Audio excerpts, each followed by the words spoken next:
Welcome to happiness education. आप सभी लोगों का हैप्पीनेस एजुकेशन में स्वागत है। आज हम देखेंगे कि जब हम किसी से मुलाकात करते हैं या बात का आगाज करते हैं तो कैसे करते हैं। जैसे आप नॉर्मल जिंदगी में अपने क्या करते हैं, जब किसी से मुलाकात करते हैं तो आप अस्सलाम वालेकुम कहते हैं, आप खम्मा गनी कहते हैं, आप नमस्कार कहते हैं, आप खेम छो कहते हैं, आप राम राम कहते हैं या आप सत श्री अकाल कहते हैं। उसी तरीके से आज हम इंग्लिश में ग्रीटिंग के बारे में देखें। देखिए व्हाट इज ग्रीटिंग। ग्रीटिंग क्या है? ग्रीटिंग का मतलब है अभिवादन या अभिनंदन।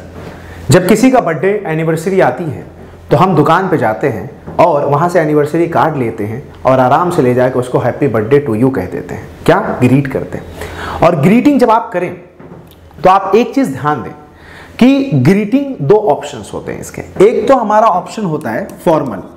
जब भी हम अपने बड़ों से बात करें तो हम फॉर्मल का यूज करते हैं, और जब हम अपने छोटों से अपने बराबर से बात करें तो वहां पे हम इनफॉर्मल मेथड यूज करते हैं ग्रीटिंग का, किसी से मिलने का। लेकिन कहा है ना कि जब तक नहीं होती मुलाकात नहीं हो सकती कोई बात। वैसे आजकल इंस्टा और व्हाट्सएप का ज़माना है, लोग हाय हेलो से चैट कर लेते हैं, लेकिन यहाँ पे मुलाकात ज़रूरी है सनम, जिंदा रहने के लिए तेरी कसम। तो अब यहाँ पे जब फॉर्मल में आप मुलाकात करते हैं तो आप क्या बोलते हैं? गुड मॉर्निंग बोलते हैं। आप क्या बोलते हैं? गुड आफ्टरनून बोलते हैं। आप क्या बोलते हैं? गुड इवनिंग बोलते हैं। मतलब ये दर्शाता है कि आप किसी से मुलाकात किए और आप उस समय के अकॉर्डिंग आपने उसको ग्रीट कर दिया। Good morning sir, good afternoon sir, good evening sir. एक चीज ध्यान दीजिएगा, जब इस चीज को बोलिएगा तो बहुत ज्यादा स्ट्रेस करके ना बोले कि good morning sir, good afternoon sir, जैसे एलकेजी वाले बच्चे बोलते हैं। जैसे जब हम छोटे से थे तो अपनी मैम और टीचर को ग्रीट करते थे, good morning ma'am. Not like that, we don't need to do like that. अब अगर आप इनफॉर्मल में करते हैं तो इनफॉर्मल में आप जानते हैं कि जैसे हमारा बड़ा कॉमन सा वर्ड चला आ रहा है हाय, उसके बाद हमारे पास वर्ड है हेलो, फिर तीसरा वर्ड हमारे पास है हे। ये तीनों वर्ड्स इंग्लिश वर्ड्स हैं जिनका मतलब होता है कि नमस्कार सुनो जी, राइट। मतलब एक तरीके से अब हेलो तो आपको पता ही है, उसकी गर्लफ्रेंड ग्राम बेल की गर्लफ्रेंड थी तो तब से चालू हो गया हेलो हेलो हेलो हेलो जी, तो तब से हेलो जी चल रहा है। उसके बाद आप अलग अलग लैंग्वेज में जाएंगे, जैसे हल्लो, जर्मन में हल्लो बोलते हैं, स्पेनिश में ओला बोलते हैं, जापानीज में कोनिचिवा बोलते हैं, जो है कि फ्रेंच में बोनज्यूर बोलते हैं, रशिया में कापा बोलते हैं, राइट। और उसके बाद चाइना में निहाओ बोलते हैं, अरबिक में शब्बा खैर बोलते हैं। मतलब जितनी भाषा में आप जाएंगे, अलग अलग भाषा में जाएंगे, वहां पे आपको अलग अलग वर्ड्स, अलग अलग शब्द का यूज करना होगा। आप हाय बोलिए, आप हेलो बोलिए, आप ओला बोलिए, आप कोनिचिवा बोलिए, आप बोनज्यूर बोलिए, आप निहाओ बोलिए, आप शब्बा खैर बोलिए, लेकिन आपका मैटर करेगा कि सामने वाला किस कंट्री से, किस स्टेट से है, किस कम्युनिटी से है, किस तरीके की जो है कि वहां पे भाषा बोली जाती है। आपने ग्रीट कर दिया। Greeting is the best way to connect someone. किसी को भी अगर आप खुद से जोड़ना चाहते हैं तो सबसे मोस्ट इंपॉर्टेंट जो चीज है उसकी रीजनल भाषा में, उसके क्षेत्रीय भाषा में आप ग्रीट उसको कर दीजिए, उसका अभिवादन कर दीजिए। अब लेट्स मूव अहेड, आगे चलते हैं।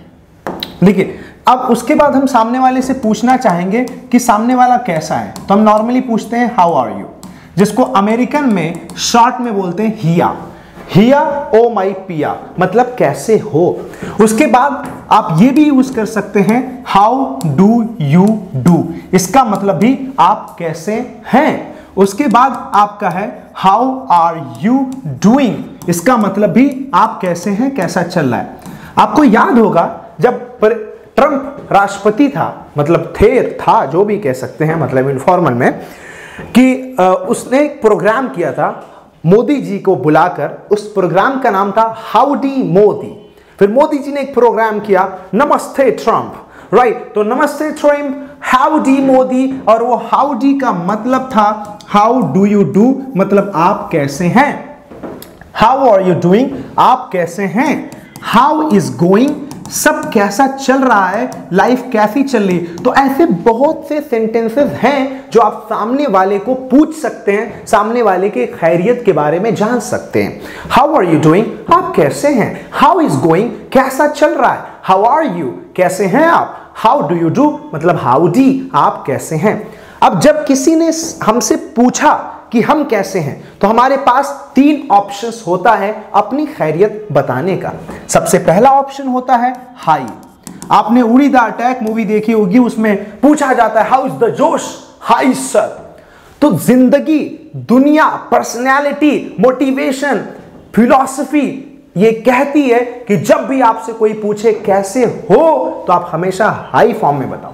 लेकिन वहीं पे अगर आप थोड़ा सा कहीं ना कहीं घबराहट में है, परेशानी में है, तो आप मीडियोकर ऑप्शन चूज कर सकते हैं, मतलब ठीक ठाक वाला। उसके बाद तीसरा होता है लो। जिंदगी में कभी भी किसी से लो पॉइंट नहीं बताना चाहिए कि मैं मुर्दा हूं, मैं मर गया हूं, घबराहट है, रो रहा हूं, ऐसा बिल्कुल नहीं करना चाहिए। तो चलिए देखते हैं, जब आप हाई में बताते हैं तो आप फाइन वर्ड यूज करते हैं, आप वेल यूज करते हैं, आप गुड वर्ड यूज करते हैं, आप फैंटास्टिक वर्ड यूज करते हैं। अब देखिए, फाइन, वेल, गुड मतलब होता है अच्छा, फैंटास्टिक मतलब बहुत ही बढ़िया, फैंटाबुलस इसका मतलब भी बहुत ही बढ़िया, फैबुलस इसका मतलब भी बहुत ही बढ़िया, मार्वेलस इसका मतलब भी बहुत ही बढ़िया, उसके बाद स्टुपेंडस इसका मतलब भी बहुत ही बढ़िया, उसके बाद ट्रेमेंडस, ट्रेमेंडस मतलब भी होता है बहुत ही बढ़िया, बहुत ही मस्त। उसके बाद होता है मिरेकुलस, इसका मतलब भी बहुत ही बढ़िया। उसके बाद होता है ऑडेसियस, ऑडेसियस मतलब भी होता है बहुत ही बढ़िया। उसके बाद होता है टेरिफिक, टेरिफिक का मतलब होता है झकास, और रोड वाला ट्रैफिक नहीं, ये टेरिफिक की बात हो रही है। ये जितने भी वर्ड्स मैंने आपके सामने इस बोर्ड पर मेंशन किए हैं, लिखे हुए, दीज वर्ड्स मीन, इन सब शब्दों का मतलब होता है कि जोश इज हाई सर, मतलब I am fantastic and fabulous, मैं बहुत ही बढ़िया हूं सर, डोंट आस्क मी, मुझसे मत पूछिए, बिकॉज दिस टाइम मेरे भाई की बारात जा रही है और I am very excited, fascinated, hypnotised and terrific. झकास बोले तो अनिल कपूर का डायलॉग। तो इस तरीके से आप अपनी चीज बयान कर सकते हैं। It's all about high, it's all about okay, it's all about ट्रेमेंडस, it's all about fantastic, मतलब मैं बहुत ही बढ़िया हूं। उसके बाद लेट्स मूव, अगर सपोज करिए हमारी ऐसी सिचुएशन है जहां पे हमें थोड़ा सा नॉर्मलाइज होना पड़ रहा है, थोड़ा सा अपने आप को थोड़ा कंट्रोल में रखना पड़ा है, भैया जिंदगी तो ठीक ठाक चल रही है, तो हम वहां पे वर्ड यूज करते हैं सो सो। एक होता है तबीयत के लिए ठीक ठाक, तो सो सो। हम ओके ओके भी बोल सकते हैं, हम ओके भी बोल सकते हैं, हम ऑल ओके भी बोल सकते हैं, हम जो है कि सो भी बोल सकते हैं, लिटिल स्पेशल कुछ खास है बोल सकते हैं, और हम ये भी कह सकते हैं कि नॉट सो गुड, ज्यादा अच्छे भी नहीं है, और नॉट सो बैड, ज्यादा बुरे भी नहीं है, मतलब आई एम एवरेज, मैं पूरी तरीके से एवरेज हूं। सो का मतलब तबीयत मेरी ठीक ठाक है, और रीजनेबल का मतलब कोई चीज ठीक ठाक है, किसी का दाम, किसी का रेट ठीक ठाक है। इसीलिए जब कोई लड़की किसी सहेली के साथ जाती है, मतलब ये पूछती है सामने वाले से, अपनी सहेली से कि भैया, मैं भैया नहीं मतलब बहनी, ये बताओ कि हाउ इज दिस क्लॉथ, ये कपड़ा कैसा है, तो दैट लेडी और दैट गर्ल सेज, वो लड़की कहती है कि दिस इज रीजनेबल। रीजनेबल का मतलब ठीक ठाक। But here what you need to understand, what you need to remind to your mind, आपको यहां पे अपने माइंड को रिमाइंड करना है कि आपको इस वर्ड्स का मोशन बहुत जरूरी है। आप 3 तरीके से जवाब देते हैं। आपने एक जवाब हाई दिया, एक जवाब मीडियोकर दिया, एक जवाब आप लो दे रहे हैं। और जब आप लो जवाब देंगे तो लो में आपकी तबीयत पूरी तरीके से खराब हो जाएगी। ओह आई एम सफरिंग, मैं पीड़ित हूं, आई हैव हेडेक, मुझे सर में दर्द है, I am low, I feel blue. अब फील ब्लू का मतलब है कि मेरी तबीयत ही बेकार है, अजीब सा मन हो रहा है। आई एम सफरिंग, मैं पीड़ित हूं, आई एम बैड, मैं खराब हूं, आई एम डेड, मैं मरेला हूं, आई एम वर्स, मैं बेकार हूं, आई एम द वर्स्ट, मैं सबसे बेकार हूं, आई एम नथिंग स्पेशल, मैं कुछ खास नहीं हूं। ऑल दीज वर्ड्स, ये सारे शब्दों का मतलब होता है कि these are the low quality low phase words, ये लो फेज वर्ड्स होते हैं। अब ये लो फेज वर्ड्स आप बिल्कुल इस्तेमाल अपनी जिंदगी में ना करें, because this actually affects your personality, आपके व्यक्तित्व को प्रभाव डालती है। इसलिए आप ये सारे शब्द यूज ना करें अपनी लाइफ को बताने के लिए, अपनी तबीयत को बताने। लेट्स मूव अहेड, आगे चलते हैं। देखिए, now what we need to understand, अब हमें क्या समझना है कि हमने यहां पे ये बता दिया कि हम कैसे हैं। हम ये भी पूछ सकते हैं कि हाउ आर यू, आप कैसे हैं, how are you doing, what about you and you, ये सारे वर्ड्स हम यूज कर सकते हैं। इसका मतलब कि आप कैसे हैं और आप अपने बारे में बताइए। फिर हम सामने वाले से एक्चुअली क्या होने लगते हैं, अलग होने लगते हैं। सामने वाला जा रहा है इस तरफ और हम आ रहे हैं इस तरफ। अब आपको याद होगा, हाथ निकाल के टाटा, क्योंकि कार तब टाटा की चलती थी और टाटा मतलब टाटा की गाड़ी में बैठ के टाटा करते थे, ओमनी नहीं बोलते थे, टाटा बाय बाय बाय। जब भी इंसान एक दूसरे से मुड़कर निकलता है जाता है तो कुछ ऐसे वर्ड्स यूज करता है जिसका मतलब होता है सेपरेशन, जिसका मतलब होता है अलग होना। तो जब भी आप अलग होते हैं तो आप क्या बोलते हैं? बाय। अगर आप डबल वर्ड यूज करते हैं तो आप बोलते हैं बाय। आप ये भी बोल सकते हैं चीरियो, आप ये भी बोल सकते हैं एडियोस, आप ये भी बोल सकते हैं सेयोनारा, आप ये भी बोल सकते हैं हasta la vista। इन सब वर्ड्स का मतलब होता है अलविदा। लेकिन समटाइम्स कुछ बार या कुछ समय ऐसा होता है कि जब हम ये बोलते हैं गुड बाय। तो भैया गुड बाय का मतलब जब ये शुरू हुआ था ना, इसका मतलब था गॉड बी विथ यू, भगवान आपके साथ हो। और भगवान कब साथ हो? जब लंबा सफर तय करने जा रहे हैं। तो ऐसे नॉर्मली गुड बाय बोलना मेरे ख्याल से कि ज्यादा मुनासिब नहीं है, नहीं बोलना चाहिए। तो गुड बाय जब निकला था तो गुड बाय का मतलब था गॉड बी विथ यू। अब जैसे आपने एक वर्ड होगा सुना होगा कि अक्सर हम लड़के लड़कियां बोलते हैं ओ शिट, कुछ भी कुछ अजीब सा हो जाता है बोलते हैं oh shit, oh my God, oh shit. तो एक बार बहुत पहले 16th सेंचुरी की बात है, तो उसमें फर्टिलाइजर लेके जा रहे थे शिप में, तो फर्टिलाइजर में अचानक पानी मिक्स हुआ, क्या हुआ उसमें से स्मेल आने लगी। उसके बाद ship in the transmission kind of abbreviation बना और तब से हर बुरे काम के लिए शिट वर्ड यूज होने लगा। तो ऐसे हर एक शब्द का की एक उत्पत्ति है, एक ओरिजिनेशन है, और उस ओरिजिनेशन को हमें ध्यान में रखना चाहिए। अब ये आपने बोल दिया। आप ये भी बोल सकते हैं सिया, जिसका फुल फॉर्म होता है सी यू, फिर मिलेंगे। आप ये भी बोल सकते हैं मीठा, और कुछ थोड़ा एक्सेंट को ज्यादा गड़बड़ करना चाहे तो मीठा बोल सकते हैं, मीठा, ऐसे करके भी कुछ लोग बोलते हैं। उसके बाद आपके पास है क्या अच्छा, मतलब फिर मिलेंगे। ये आपके जितने भी वर्ड्स मैंने मेंशन किए हैं, ये एट द टाइम ऑफ जुदाई, जुदाई के समय आप ये वर्ड्स यूज कर सकते हैं, but in informal way, informal अनौपचारिक तरीके से।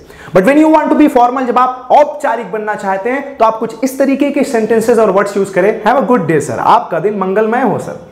Have a nice day sir, आपका दिन कुशल मंगल हो। Have a nice journey sir, आपकी यात्रा, आपका सफर अच्छा हो, ना कि इंग्लिश वाला सफर बल्कि उर्दू वाला सफर। हैव अ ग्रेट टाइम, आपका वक्त बहुत ही अलग हो, बहुत ही खास हो। Have a special moment sir, आपके जिंदगी में जो लम्हे आए वो खास हो sir. Have a wonderful time, आपका वक्त काफी लाजवाब हो sir. Have a ball sir, आप खूब मस्ती करें। अब यहां पे बॉल का मतलब क्या है? मस्ती, फन, एंजॉय। लेकिन ये इनफॉर्मल वर्ड है, अनौपचारिक वर्ड है, बड़े लोगों से ज्यादा बॉल नहीं करने का।